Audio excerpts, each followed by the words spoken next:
Hello everybody, Old Gamer Joe back here with yet another Media Moogle review. Today taking a look at a new game from, well, not really a new game exactly, but an old game that is new again, called Cat Girl Without Salad, and pardon my French, Amuse-Bouche.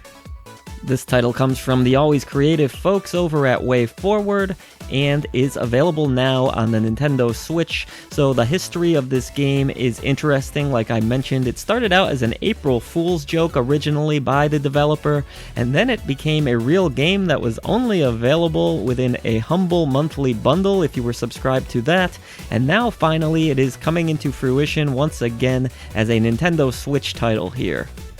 So with that weird history out of the way, what exactly is Cat Girl Without Salad? It's a 2D shooter where you will play as Kebako, who is a galaxy-hopping bounty hunter that is accompanied by her partner, Squiddie, of course a little alien-like squid creature, and she will encounter, I guess you could say, old boyfriends or other acquaintances throughout the journey. The story is told through voiced narration throughout, a lot of which is taking place during the live gameplay, so it can be a little hard to actually pay attention to the details, but it is well acted, and definitely gives off the feeling of a Saturday morning cartoon, so I really appreciate that. No surprise coming from WayForward, they are always masters of the craft in terms of getting great voice acting and personality into their games.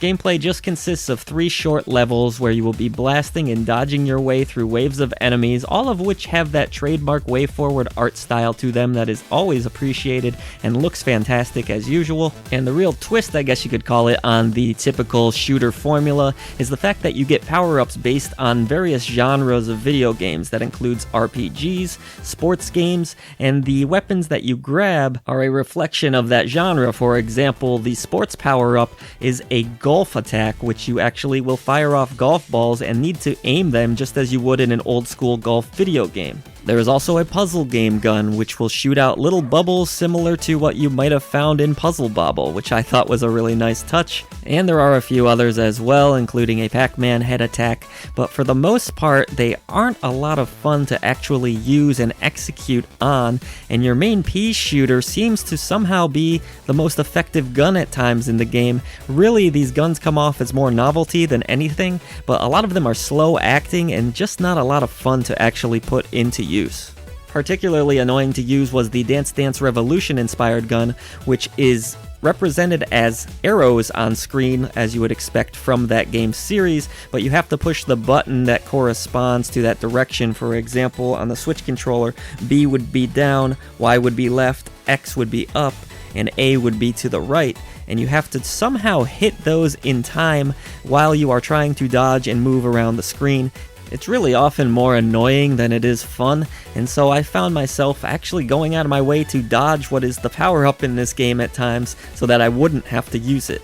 Seems kind of ironic. That said, Cat Girl doesn't offer up much of a challenge. The reality is that you can blow through this entire game in an hour, and the patterns are mostly pretty easy to learn and dodge. I had 1 death in the game, which results in you having to pull from your score to jump back in, but outside of that, I was done with the game in 1 hour, and the unlockable that you get for finishing the game is really nothing special or nothing that's going to allow you to invest more time into the game, so really the replay value comes in the form of you trying to get better high scores. You do get a small choice to make at the end of each boss fight, but it only adds a little bit of dialogue one way or another, and there's only 2 options, so that's not really going to give you a lot of reasons to go through this game multiple times. So what you kind of end up with is a game that is not really difficult enough to keep the interest of hardcore shoot-'em-up fans, but not fun enough to want to warrant multiple playthroughs for casual WayForward fans, making it a little bit of a confusing product. So that makes the main appeal of the game its graphics and its music, which is top-notch as always. There's really fun, quirky songs to be found throughout the game. Graphically, the artwork does pop and is vibrant as you would expect from a WayForward game, and I do appreciate all of the different enemy types that are put on display. The actual story beats of the game were not my cup of tea, and I didn't find them particularly funny, but opinions may vary on that, and I do once again want to credit the excellent voice acting across the board, because it really does help to bring some life to all of the different characters. Something that I didn't appreciate about this game though is its performance, which dips and chugs all along the way, particularly hard in the first level when multiple enemies get on screen. This game will flat out freeze up for brief stints, and that's frustrating for sure in a shooting game, and it's just kind of unusual for WayForward to put out a product that's not at its top peak performance. I also had one glitch right when I started the game where my Nintendo Switch Pro controller would not respond whatsoever and I couldn't move my character, but rebooting the game did fix that and I didn't run into that issue again. Catgirl Without Salad started out as an April Fool's joke, so obviously this is a title that was never meant to be taken too seriously. I am reviewing it on the merits of a shoot-'em-up game, however, and from that standpoint, it's not a fantastic product and not a lot of fun to play through. You're going to be done with the game very shortly, and there's not a lot of replayability to it. The game is currently $7.99 on the Nintendo Switch, so the question for you becomes, is the novelty of this game worth that price? For me, not really, and that pains me to say because I love WayForward's games generally speaking, but the reality is I can only recommend this game if you have to have every single product that WayForward has put out and you are a die-hard fan of everything that they do.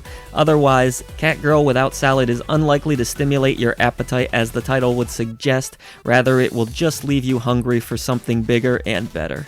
For more on Catgirl and all of our other content, head on over to MediaMoogle.net where we have some great podcasts like I Dream of Indie, an indie game podcast. And if you have enjoyed our video content today, please do hit the subscribe button below. Thank you so much for watching.